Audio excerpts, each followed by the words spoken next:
দাওয়াতে সকাল সকাল ঘুম ভেঙেই চলে গেলাম, সবাই একসাথে ইফতারি করব। আসসালামু আলাইকুম, কেমন আছেন সবাই? আশা করি সবাই খুব ভালো আছেন। তো এই যে আমি একদম রেডি সেডি হয়ে চলে আসছি, মানে কখন যে আসবো এই করতে করতে ঠিক একদম বেলা 12টা তো একটা তো বেজেই যায়। তার উপরে বাসায় বুয়াও আসছিলো, তো সব মিলাই কাজ কাম সেরে আসতে আসতে আমার 12:30 একটা বেজে গেছে। কিন্তু তারপরও হয় না, আরো সকালে কেন আসলাম না। কিন্তু আসলে হয় নাকি বলেন তো, সেহরি খেয়ে ঘুমায় গেলে একবারে উঠতে উঠতে সে 9টা 10টা, তারপর ছেলেকে খাইতে খাইতে তো আরো 2 ঘন্টা, তারপর নিজে রেডি হতে হতে আরো আধা ঘন্টা, তো করতে করতে ফাইনালি চলে আসলাম একদম, মানে খেয়ে দিয়ে পেট ভরে যাব। আর সারাদিন রোজা রাখলে যেটা হয়, মানে দুপুরের পর থেকে মনে হয় যেন কখন বিকালে আসবে, আসরের অক্ত আসবে আর আমরা গপাগপ খাবো। এই যে আমার জায়ান বসে পড়ছে তার মামার কোলে, মানে এত মজা পায় ওর মামাকে দেখলে, দুষ্টামির শেষ থাকে না।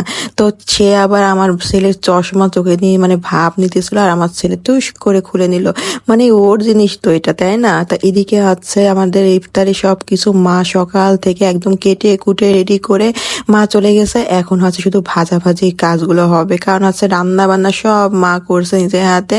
তারপরে বললো যে তোরা যেহেতু আসছিস, এবার বিকেলের নাস্তা মানে বিকেলে ইফতার এবার তোমরা সব একে একে করো।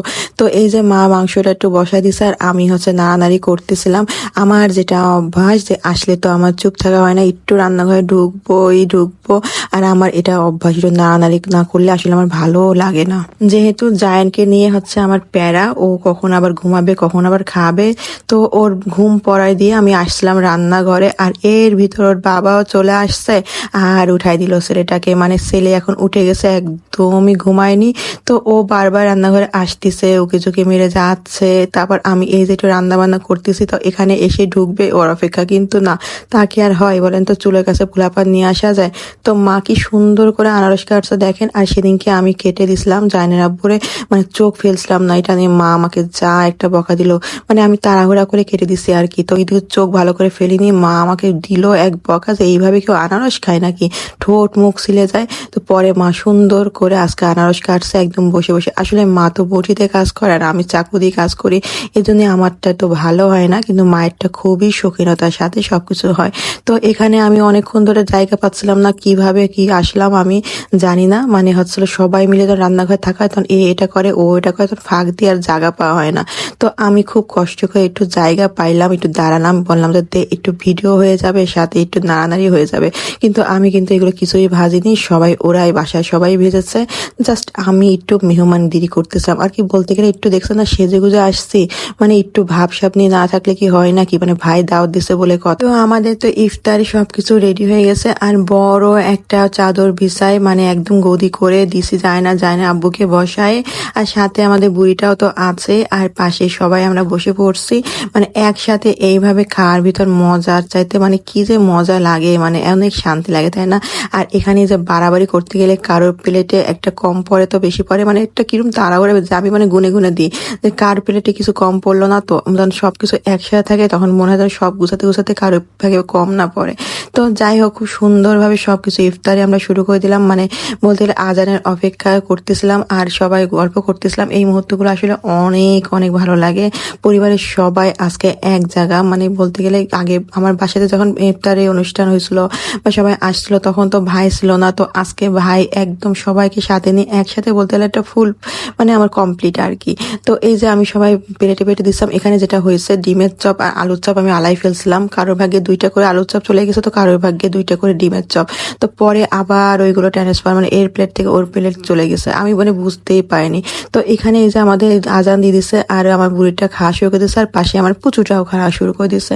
আর আমি এখন মাত্র শুরু করব, এই যে বিসমিল্লাহ করে আমি শুরু করলাম। মানে খাচ্ছিলাম, ভিডিও নিচ্ছিলাম, আর এইরকম ভিডিও নিতে গেলে না আমার খালি তাহসান ভাইয়ের বউর কথা মনে পড়ে, মানে মানে অদ্ভুত লাগে আমার কাছে। তো যাই হোক, ভালো লাগে কিন্তু, মানে মাঝে মাঝে ভালো লাগে, সব সময় না। তো এদিকে আবার ঢঙ্গি আবার ঢংও করতেছিল, আমার পাশে বলতে আমি বলছি চুপ করে খা, আমি ভিডিও করি। তো সে খাচ্ছে, মানে সে কিন্তু রোজা থাকে, হ্যাঁ, মানে দেখতে ছোট কিন্তু সে বুদ্ধি ভালো, মানে সে রোজাও থাকে কিন্তু। আর আমার জায়ান তো জিজ্ঞাসা করে রোজা আবার কি, মানে রোজা কি, কেন না খেয়ে থাকতে হবে, ওই যে প্রচুর খাচ্ছে।